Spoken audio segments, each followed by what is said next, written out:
What is good with the YouTube? It is your boy Sean Rock to the represent mandatory thrive, because every day it is mandatory for us to thrive, and I am back again with another video. And today what I want to talk to you guys about is about masculinity and ego and priorities. Now, growing up, I grew up in Grand Rapids, Michigan, on the southeast side of Grand Rapids, Michigan, and like any other impoverished, right, area where there's not a lot of financial support, there's not a lot of resources, along with there's not a lot of male presence in the community. There was a lot of crime, violence, and drug usage and drug dealing going on. So instead of making it seem as if my neighborhood or where I grew up was any different than any other place, it really isn't. Because anytime you put lack of value, survival, and poverty in one place with people, there's going to be a lot of violence. There's going to be a lot of destruction going on, not particularly because these people are any tougher or rougher than anyone else. It's just particularly the circumstances that they're put in. So, but because I grew up in that context as a younger guy, before I was even 13 years old, I had already been in over 10-15 fights before I was 13 years old. And the reason why I had been in 10 to 15 fights already was because from early on we were taught that a man had to know how to fight, right, to be considered tough, to be considered macho, to be considered masculine. And what this did for me was this made me not really a productive part of society, because by the time I was 13 years old, I had already been in so many fights. I had developed pretty much a response to any conflict that wasn't beneficial for me. So whenever someone upsetted me at school, at home, at the park, wherever I was, I resorted to physical contact. Not because I was tough, not because I was stronger than anybody else. It was just because that's what I was taught. That's how I was taught to respond to things. The majority of the times I actually was fearful in those scenarios. But because I didn't have any sort of recourse or any other tools to use when conflict arises, that's what I resorted to. And what this did for me is it shortened many opportunities, right? So because playing on the basketball team, when things don't go your way, if you resort to fighting over and over, you eventually get kicked off the team. That's what happened to me, right?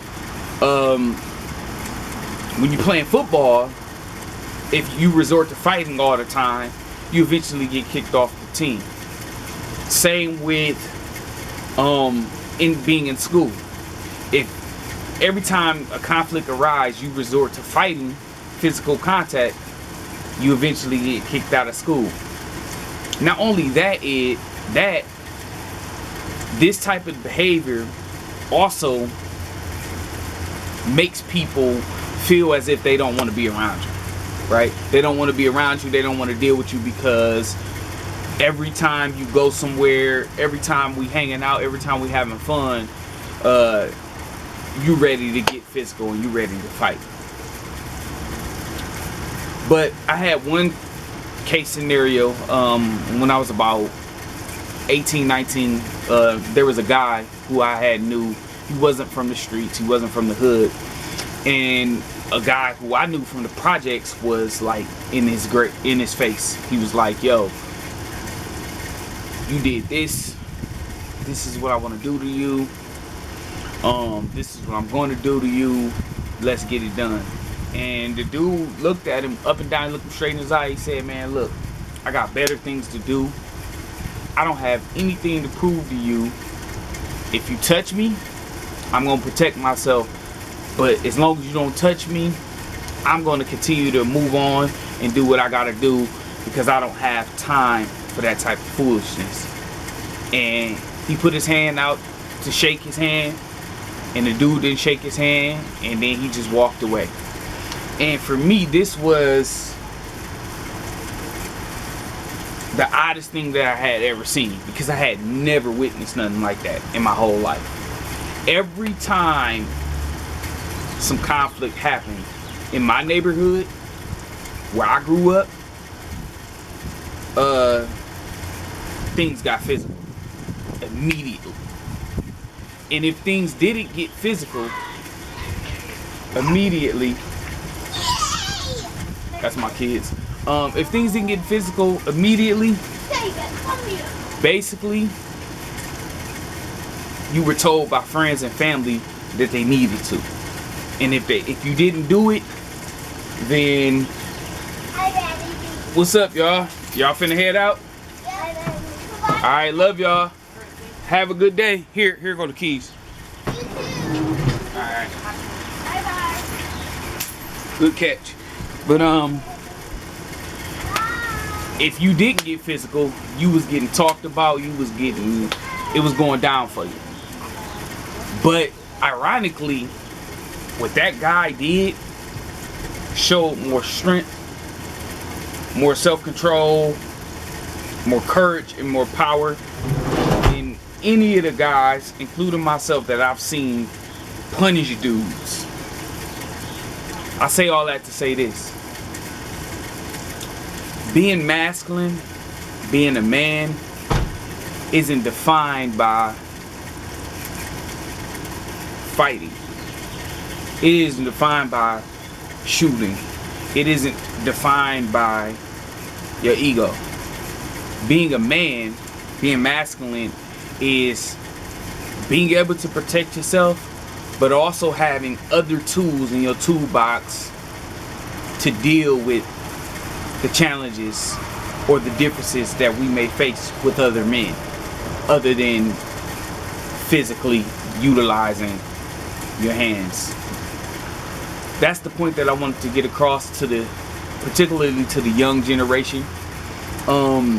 If you're a young guy and you out there and you like me, you know, you fighting all the time and you dealing with conflict and you dealing with anger in the way of physical contact, I'm letting you know that's not the mentality that you need to have. The mentality that you need to have is to figure out solutions to deal with your anger or problems. Figure out ways to problem solve that don't lead to violent altercations, because ultimately what that's going to lead to is less opportunity in society, because society is structured to be, for the most part, healthy and conducive to regular life, and this isn't. That's all I got, man. Remember, dream big, work hard, live great, don't stop. Your boy Sean Rock to the mouthpiece.